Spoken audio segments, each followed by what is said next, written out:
So Father's Day message. And no, is not a dad. Yet. Sorry?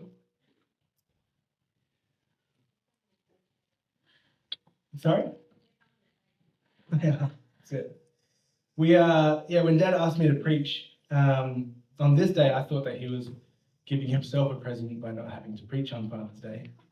And it was good to explore how I would bring a message about fathers in regards to like honoring the day in what it is and the holiday that we've given it, but then to also kind of talk about the spiritual aspects behind stuff. And every single time I bring a message, I like to do something a bit more perspective differently, and primarily just bring a different view on the specific topic. And normally I go around a character in the Bible or something like that, but I thought about keeping it rather generically, like to core of what I want to say. I need to time myself just to make sure I don't go over time. But what I wanted to talk about today is not necessarily just to fathers per se, but I would like to bring this collectively to all parents. Whether you're physically a parent or spiritually a parent, or even if you just feel that sort of parental role in maybe you're a teacher or a nurse, or you've got someone to care for. Hey, Train. How you doing, bro? People have those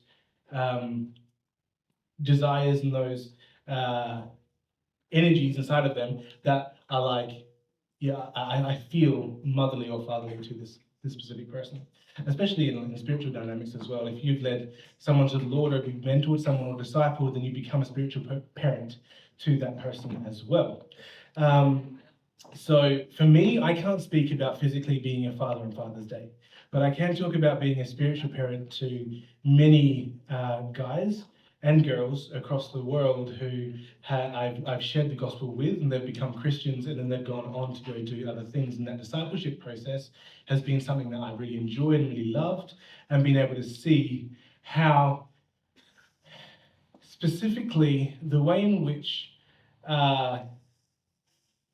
society would tell us to care for a child contradicts the way in which God tells us to care for them. And in some ways, the societal view of different methodologies and modalities of bringing up a child or caring for someone is, in somewhat, can be echoed and reflected in the way that Jesus asks us to be as well. But I think sometimes we get placed in a situation where, as the world progresses, the trends of how we are supposed to do things progress in a societal view. And then in order to be trendy, we have to do certain things in order to stay with what's culturally and through society, what's acceptable.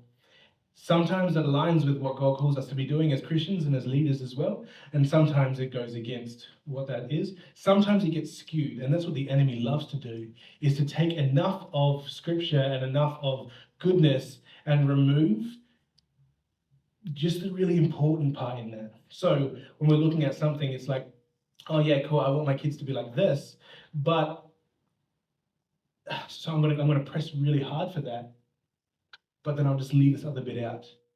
So that's what gets taught a lot without the actual basis, or in movies there's like subtext, different things like subplots, without the actual subtext and body underneath it. So that's what I kind of want to do today. It's not going to be long at all. I said that last time I spoke for an hour, so but we are going to do this. So slide number 1, what we have got, Julia. Yeah. You're going to be on the old next key a lot today. There we go. So this is called 7 swaps. I want to take what I researched as the 7 top ways in which, as parents, we get told to parent what we should do for our kids. Respectively to, like, if you're a physical parent or a spiritual parent, I want to be talking to everybody as well. Okay? And so this is about becoming parents after God's heart. Do I have authority to teach on this? I mean, as not a parent, no, I don't necessarily have that aspect. But do I have authority to preach the gospel? That's been given to me through Jesus Christ who lives in me, so yes, I do. So let's go and talk through this. All right, so number 1. Okay, cool. Verse. Bring it back to the Bible, so it's good. So in Psalm 127, verse 3, it says that children are a heritage from the Lord, offspring, and they are a reward from Him. Yes, in life, also in mentorship and discipleship as well. You have someone that you share the gospel with and they pray to receive Christ, and it's your responsibility to guide them and mentor them and nurture them. And that is a reward. You get the best joy from seeing someone grow in their relationship with Christ. And then to go on and do other stuff, but that's going to be tangent-wise. So number 1, happiness. We are told that your kids should always be happy. If your kids aren't happy, the idea is to try and make them happy. And number 1 is that, can that be beneficial? For sure. But in all of these points, I want to be asking us, let's look at what is missing from that as well. How could, in happiness, we be missing God's context around it as well? Our jobs as parents aren't necessarily to provide comfort, and it's not to provide necessarily a place in which our children should always be experiencing the emotional high of happiness. And what does that take? But society says, no, your children should always be happy as well. Number 2, what should parents always be trying to make their kids feel is achievement. Yes, so happiness first. Achievement. You know what? Like, you run the race really well, and you, even though you came in like 16th, you're still a winner and everything. Like, it's good. But through life, like, stack the aces. Like, these are the stats and everything to show, yep, cool, we've gotten all the trophies on the cupboard, and there's all the medals there. Like, that's the measure of success, is how much you have achieved. Honestly, we can do that as Christians as well. I've seen people walk into places and being like, I share the gospel 300 times in a week. Thank you. That's why I get to take a seat here. If I work with people that it's really great for us to explore that. Okay, so there's multiple campuses in America within the church that I minister through, and it's really great to explore the feeling of just, if you're not on stage singing, do you do a good job? Do you do a good job in nurturing the team around you so that they're in a place where they can shine and bring the people into a place of worship and everything? And as a leader and as a father to them, you're like, okay, cool, this is great. And for so long, I think so many people feel like, unless I'm doing it and I've got the results, then I'm not doing a good job. And that comes from your bringing up of, okay, cool, if you don't win the game. I used to play soccer in Sydney, and there was a deal between the Croatians. There were lots of Croatians on the team. And the Croatians would get told by the parents, if you score a goal this game, you'll get $100. What does it do? It makes the kids not want to share the ball, because if they score a goal, they get $100. And if they don't score a goal, they don't get $100. There's no reward for that. I didn't do a good job. I didn't score a goal. I don't want to be in defense. I want to be in offense. So many times we base everything on the achievement of a person. Thirdly, safety and control. So we're told, okay, cool, in order to, like, a good benchmark, a good way of looking at the success of your child's life is to provide safety and control. We look at psychological principles like Maslow's hierarchy, where the basis of that pyramid in helping a person feel satisfied and fulfilled is making sure that your base level of the pyramid is safety. And it's like, is my house safe? Am I financially safe? Like, is everything, am I okay in my own power? That's one. That's number three. Number four, we're going to speed. The fourth is self-expression. You know what? Like, you get to be you. And this is actually a good one, because self-expression, we want to be able to see in the kids. We want to be able to nurture that.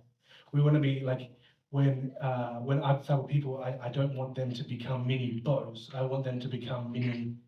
No, I want them to become who God wants them to be, and they're going to pick up mannerisms of what Beau does. When I was sharing the gospel through a ministry that I was doing in New Zealand, I saw people share the gospel and use the same diagrams and the same metaphors that I would use when I'm sharing, because they would come and they'd watch me and they'd listen to it, and no, that's what they would do. But they would always put their own little twist on it and everything, which is really cool. That's them becoming them. The world doesn't need more Bows. The world needs everyone to be themselves. But the dangerous place is when we say, you know, oh, that's almost what okay, Cherie's just that way. or okay, cool, that's just the way that Nigel does things. We can't really change that. When you're kids, it's like, oh, this is just a them thing. As long as their own self-expression is all good, like we just have to love them, and that's it. I've got a note here: unchecked self-expression leaves no room for surrender to God's plan and His authority. But we're going to get to that. The fifth is experience. Parents, we are often pressured.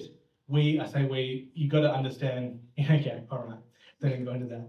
We're often let know and pressured to fill calendars up with like sports times and clubs, lessons, vacations, always having something to look forward to, making sure we're making everything busy, and then we make everything busy, and people then they go to bed. And there's dinner. Everything's planned out. Everything is like, this is the way that we do it, which is actually a really good thing in order to have structure and routine. But often, I'll get into that. Yeah, that's one way to be looking at it. That's what society views is really good for us, and when we're bringing up kids as well. That was the fifth one. Yes, experiences. Sixth is provision and wealth. I don't know about anybody else here, but I don't remember getting an allowance. Did we ever get an allowance, Renee? Did we ever get money? Did we? Was it 50 cents? Okay, we did get something. I can tell you now, though, it's not 20 bucks. There are kids out there that receive $20 for their weekly allowance. And I think, I'm like, cool, there's inflation, obviously, but this isn't an economical sermon. We're talking about, like, okay, cool. My child wants this, I'm going to give them this. My child wants this, you know, this is what they should have. Everybody in their class has an iPad. I'll give them an iPad. Every one of their friends has the latest iPhone. I'm going to give them that as well. And often we feel pressured to provide the good things for them, and to make them feel like they fit in. One of the things that we are also asked to do, and as Christians, in our identity, is to be in the world but not of the world as well. So we've also got that battle and that tension as well, as like, well, how do I provide for my kids without spoiling them in a way that makes them turn into something that isn't honoring to Jesus as well. And then the seventh one is, so this came through with popularity, is something that I have picked up through many different conversations with people. In a world of social media, and in a world of popularity of school and everything, the the idea is, and what kids often feel is, I should be well known. Sometimes it affects us on church level as well. When it comes to the point where it's like, hey, he must be a really great preacher because he's so well known. He's really popular amongst this circle of people and everything. These guys must be really good. And so often we can be seen to provide something in the context of, okay, cool, the more popular you are, the more success that you are, the more successful that you are, the more success you have as a parent, as a leader, the more success you have as a child as well. There was a time where I was looked at where the basis of how good a job you did was almost reflected in, well, how many times did you speak about Jesus this week? And it wasn't upon the quality of the conversation, but the quantity of it. And it's a very dangerous place to party, because if your success comes from the amount of time you share the gospel rather than the amount of, or the depth of conversation around that, then you can get stuck into duty and not desire of what our heart is. So the question then comes in, oh my gosh, 14 minutes, okay. The question then comes in, let's contrast the way that society tells us that we should be raising our kids and look at the biblical context behind things and the ways in which God takes those things and moves that into, okay, cool, this is what I've called you to do. And it's a bit of a perspective change. It's not necessarily anything different as such. Sometimes it may contradict 100%. But often it's like, hey, you've just left a little bit out. And that's what I want to talk about. So, the 7 ways. So, the first one we said, happiness. And the Lord doesn't necessarily want us to be sad. But holiness and joy is very different to being happy. In James 1, it says, consider it joy when you go through trials of all kinds. It's not saying that you're not going to experience trials or anything. Everything is going to come, but consider it joy. Joy doesn't necessarily mean that you're happy. You can go through a tough time. You could lose a friend. Someone could pass away. You can experience a moment where you're feeling all these different emotions, but at the same time as feeling those emotions, you can still have joy. And joy is a fruit of the Spirit. When we look at a hallmark of leading people and parenting people, and we look for holiness to be one of those measuring sticks, then we end up placing our trajectory more that in line with God's than just being happy. Because sometimes that joy and that happiness comes out of the holiness that we then pursue. And the call that we have to fulfill our life as Christians, we do that, and that gives us that joy as well. It says in 1 Peter 1:16, be holy because I am holy. In Hebrews 12:11, that discipline produces a harvest of righteousness and peace. With holiness comes happiness. Don't focus on the happy, focus on the holy. Okay, number 2, I need a speed. Assignment instead of achievement. Okay, so we spoke about achievement. Stack the trophies on the wall, then you know you do a good job. Assignment instead of achievement. Ephesians 2:10. We are God's workmanship, created in Christ Jesus to do good works, which He has prepared for us in advance for us to do. It's not about the trophies. It's about, do we have the mentality, the headspace, and the mindset to know that we are constantly working in the good things that God's prepared for us. That's our assignment. And we can derive that all the way down to, there's a lot of other people out there, there's a lot of groups, there's a lot of different denominations that preach very many different things. And at the core of it, there's a verse, Dad, that talks about if you believe in your heart and confess with your mouth that Jesus is Lord, then you're saved. What? Nigel, smash that. Romans 10:17.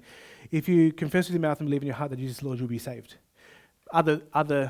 If any church, if any group is telling you different to what the Bible is telling you, go away. Be very wary. Doesn't mean that other things aren't good. Some churches might say you have to be baptized in order to be saved and everything. I get the reason behind the baptism, and that should be an outflow of the work that's happened inside your heart. But the first thing that should happen is if you confess with your mouth that Jesus is Lord and believe that in your heart, then you are saved. That's the Bible. If anyone teaches anything else, they're not teaching the right thing. And so our assignment comes from that if we know that Jesus is Lord, then out of obedience and worship to him, we then get baptized. Out of that, we get discipleship and sanctification. And through that, we understand that our role in life is to fulfill the plans that he has for us. And one of the plans that he has for us is that we are his workmanship created by him to do good works. People say, hey, you know what? But this is not a works-based religion. This is by grace. It's like, yes, but if you have grace without the work, then it's cheap and it's not real. Throughout the salvation of throughout your salvation, if it's genuine and real, you see fruit, and that fruit is in the works. But we don't necessarily say that if we're not doing the works because of trying to gain anything back. We do that out of obedience and love and worship to Christ. You know what I mean? Assignment, not achievement. 3, Spirit-led courage instead of control. Okay, so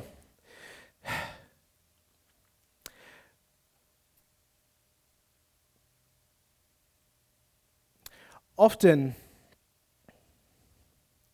when we want to control everything, we want to make sure that we have that safety and we have that space for our kids to be able to feel that. We want that for our lives and everything. It removes, and what I was talking about before is it removes like God's ability to work and submission to his authority as well. Sometimes the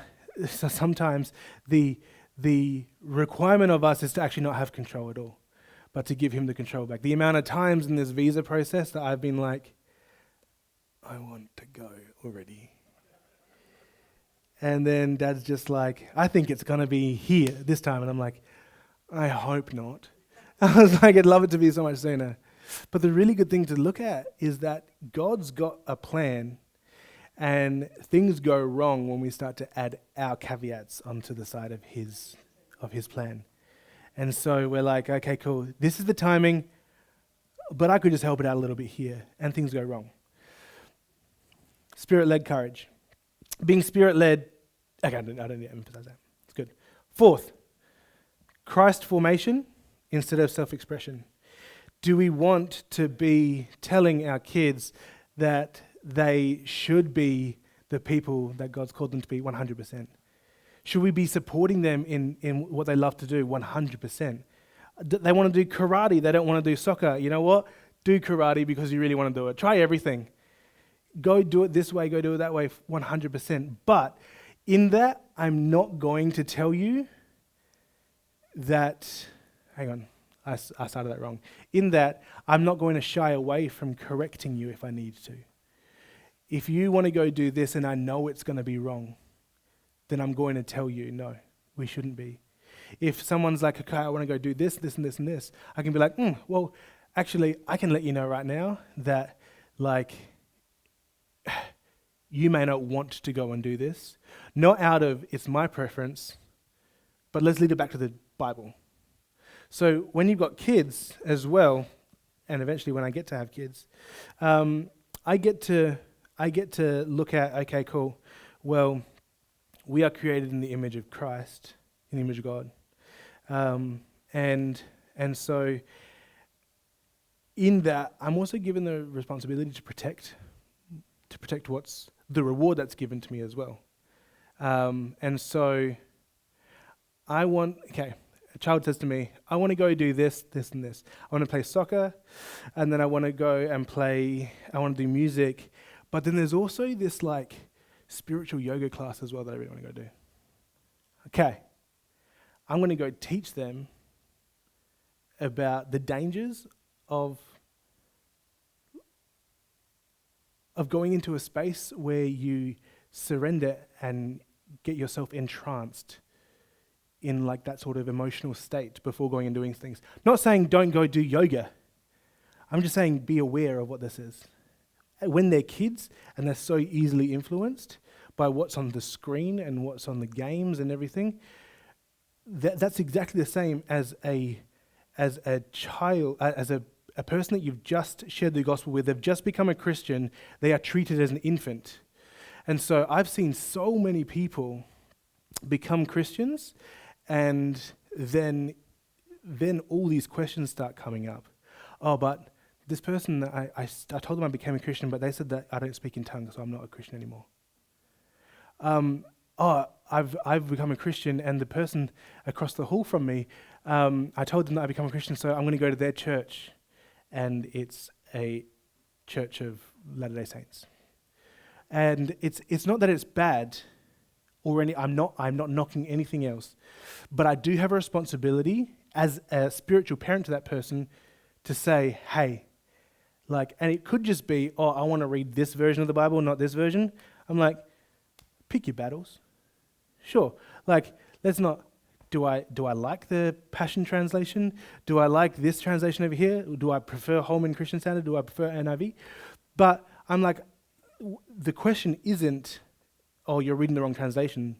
This is the reason why we have translations, and these are the things that move out. And it gives an opportunity to teach on that as well.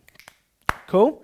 We want to be understanding that children have self-expression. We want to love them, but we are not loving them properly if we are not telling them what God's plan for them is as well, and all of that as well. Okay.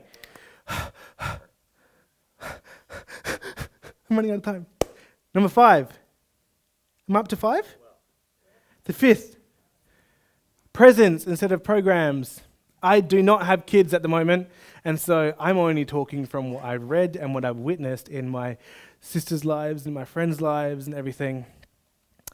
But something that I loved, we were at dinner table quite a few weeks ago now, and my sister said to me that we do this every single night at the dinner table. We ask these questions, and this person asks this person, and this person asks this person, and it's really cool that they don't put necessarily a time limit on dinner, but they make sure that every single night they have dinner together, and that they're asking these questions all the time. Like, oh, that's so different to what I've experienced so many times before, because often, especially being overseas, you're in a culture where, okay, cool, well, we have to go from school to this point, so we're getting dinner on the way, and then we're going to go from this point to this point. To keep them quiet, I'll just give them a frozen Coke, and then we'll get in bed, they'll get into bed and everything, then I can have some peace and everything. Saturday, Sunday doesn't even feel like a weekend because you just planned every single thing out. The time and everything is so confined and so constricted that it's like we have to make this so that people are busy and they don't get time, because time where there isn't something planned, something could go wrong. Often it's time away from you as well. You plan enough stuff with the kids, they're going off and doing movies or friends or something else, and it's time away from you where God calls us to be present with our people. When he says in Deuteronomy 6, impress, like God's command of being present on your children as well. Talk about them. Talk with them. Spend time with them.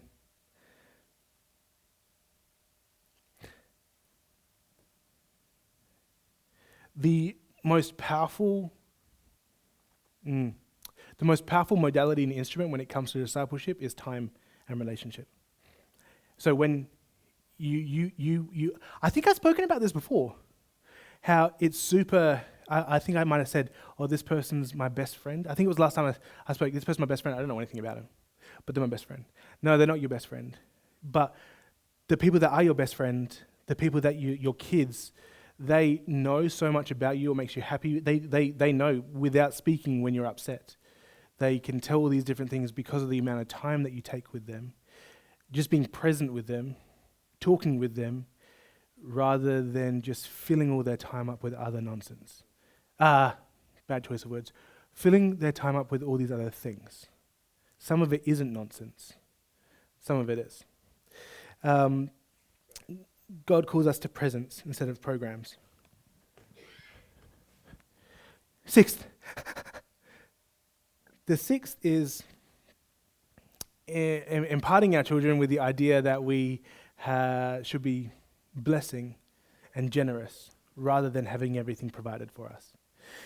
Can someone, the other day with my nephews, came home with 3 Pez dispensers. I loved Pez dispensers when I was a kid. And I found these Pez dispensers and I was like, one's Yoshi and one was Luigi and the other one was this Minecraft block. And 2 of my nephews were there. 3 of them were there. One doesn't have Pez. He's not allowed to. He's only 6 months old. But then one of them, but the oldest one wasn't there. And then when he got home, Chantel said to him, "Oh, Uncle Beau's left you a gift on the bookshelf." And he was like, "Oh, okay." And then he said, then Chantel said, "Oh, he also left you a cookie," because I went to Subway and I got some cookies and I didn't eat them all. And so I thought, "Oh, I'll give them out," making them think that I went there and I bought them for him, but I didn't. I bought them for myself, but I gave them out. And my nephew turned around, and my sister told me this. My nephew turned around and said, "Uncle Beau got me a gift and a cookie?" And then got like inwardly a bit emotional about it. And I was like, either I don't give them enough stuff, or I'm like, these guys, I'm like, okay, cool. It makes you, in that moment, they do feel spoiled. And they do feel special at the same time as, what you're showing is that, not only have I gone out, I've seen something and so I wanted to get it for you. Because I was thinking of you, and that's generosity. But that's also blessing as well. But in that blessing, it also provides someone's joy and someone's happiness. Now, everyone's in different circumstances and situations in life. And could blessings look different from picking up a daisy on the side of the road to, "Hey, I just noticed that your phone wasn't working, so here we go." Everything can look different and everything is circumstantial. People's perspectives of what a blessing and what generosity is are 2 very different things. However, when the expectation is that we should have everything, we've missed it. But when the expectation, Dad told me when I was not when I was very little, he told me this about 5 years ago, or 6 years ago now, that if I ever give any money away, if I ever give anyone anything and I expect it back, then I haven't done it with a generous heart. And so it's because I asked Dad for something and I said, "Oh, remember all that time you gave me..." I was about to share something, overshare. But remember that time that you've given me stuff? I should give you stuff back. Do you want it back? He's like, no, I'd never expected to get it back. But then he's like, "But your rent's due. And this is due." No, I didn't really. But he's like, yeah, when something is a blessing and when you're being generous, you should never expect to see it back. And it's something that I have also, we also live in a culture where it's not easy to receive either. So teaching how we should receive in a generous and holy way, non-expectant, but with gratitude and respect to what's being done. Someone pays for my coffee. Rob, every single week will buy me a coffee.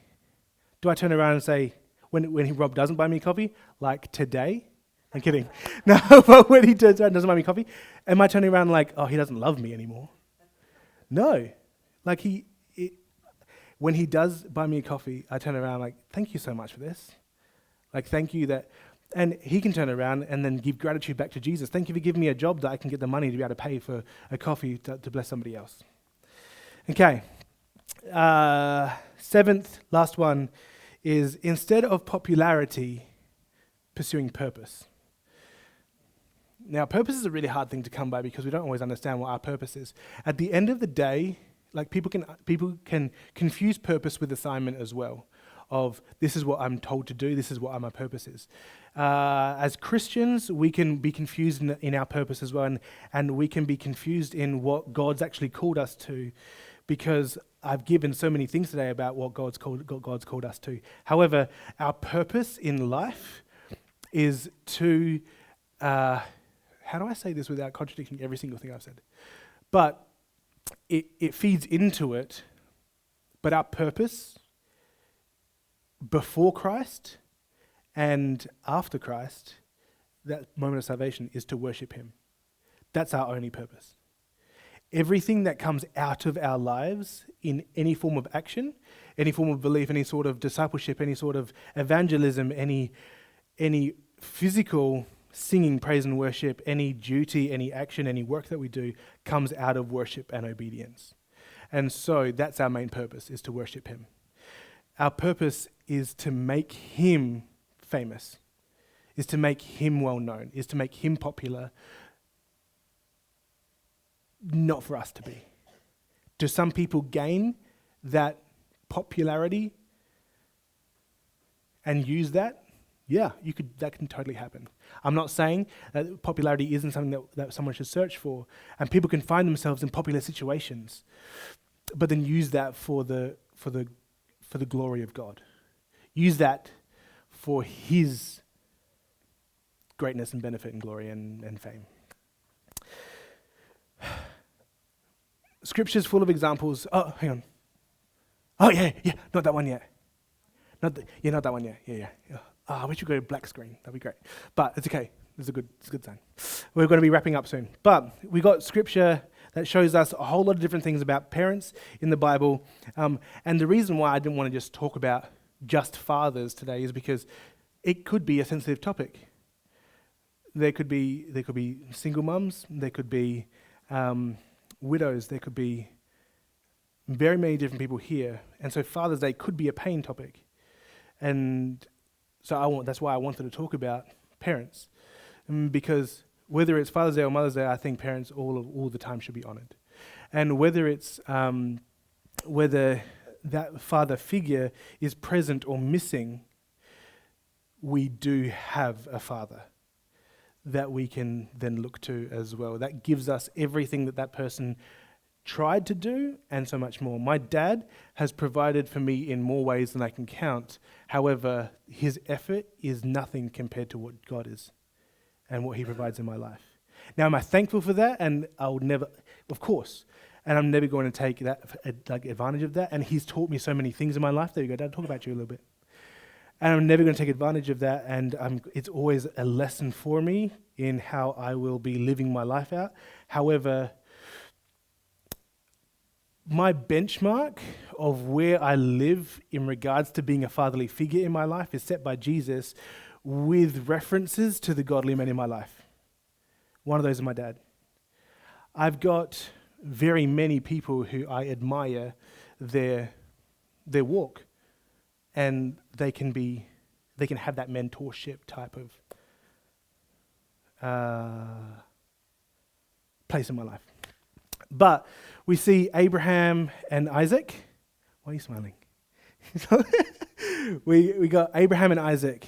And Abraham, knowing that he might lose Isaac, trusted God in that, and God showed up. How do I pronounce the scholars here? Is it Jochebed, Moses' mum? Is that how I say it? Okay, great. Yeah, Moses' mum, in being his parent, put him in a basket, flushed him away. Well, not flushed him, like pushed him down in the river. There was someone else apart from Eunice, I think it was Lois, who discipled Timothy. Parents, Joseph, not Joseph with the coat, but Joseph, the father of Jesus, earthly father of Jesus, had to understand the plan, choose to be the dad, and then see how that works out, and trusted God in that process. God takes obedience and writes eternal stories through what you guys do. Right. And the key to being the white writing instead of it's actually orange, but it doesn't look like that. But the key to living in the white writing is to understanding where your place and your relationship with Jesus.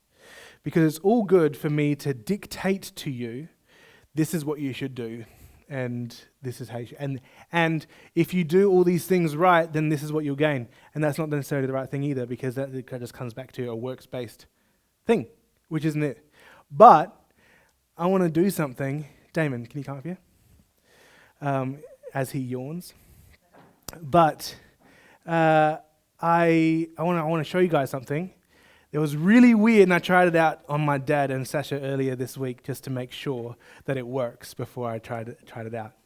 But can you put your arms out to your side like that? Yeah. And so I am going. Okay. So Damon is he's a great friend. He's my friend, but he's also a reasonably strong-looking person. Okay, a lot of strength. You could probably say that. When you're observing Damon, you don't really see weakness or anything. I don't. Yeah, you keep your arms up. Yeah. And so what I'm going to do is looking straight ahead and making sure you're just like nice and strong. I'm going to put my hands on your wrists and I'm going to push your arms down. And your job is to keep them up. Okay? Yeah. So nice and strong. But I'm just going to do this. Okay? Oh, look at that, guys. Look how strong he is. Wow, that's awesome. Okay, great job. Now stay there. What I want you to do is just to put your ear on your shoulder. Okay, cool. Now I'm going to put my hands back on your wrists and you just keep them up for me, okay? Nice and strong. All right? So, what happens is, thank you, you can take a seat. What happens is, your head is like your brain. It's the top of your body and everything, and it controls everything else. But when your head is out of alignment, you're not strong. You're not as strong. Doesn't mean that you're not. It doesn't mean that you're not strong at all, because we saw I couldn't push Damon's. Well, I could if I'd really tried. I could probably push his arms down when he was standing there. But if the moment that he's out of alignment, he becomes weaker. The more aligned that we are with God in His plan and purpose for us, the stronger that we are. It means that, do we necessarily have to make sure that we're doing all the right stuff if we're aligned with Him? I mean, yeah, there's accountability there and everything as well. But if we are aligned with Him, then we are stronger, and the fruit will come eternally out of that anyway. If I asked Helen, if I had a ball, just trying to find a ball. If I threw a ball to Helen, she would probably catch it. If I blindfolded her, turned the ball into a pair of scissors and threw it. Yeah, but if she didn't have a blindfold on, she could see that danger and be like, move out of the way of this. And if she didn't move out of the way of it, then she would get hurt. Alignment and focus equals strength. Next slide. Alignment plus focus equals strength. Being aligned and also being focused on the right thing brings strength. All right, what's the next slide? What do we have? Strength doesn't come from personality, talent, or resources. It doesn't matter how good you are. Strength comes, the strongest people flows and comes from obedience and intimacy with God. Everything that I've said in regards to spending time with your people, in regards to spending time discipling them, mentoring them, and everything you should do for your kids, that's the relationship that God as the Father has with you as well. Okay?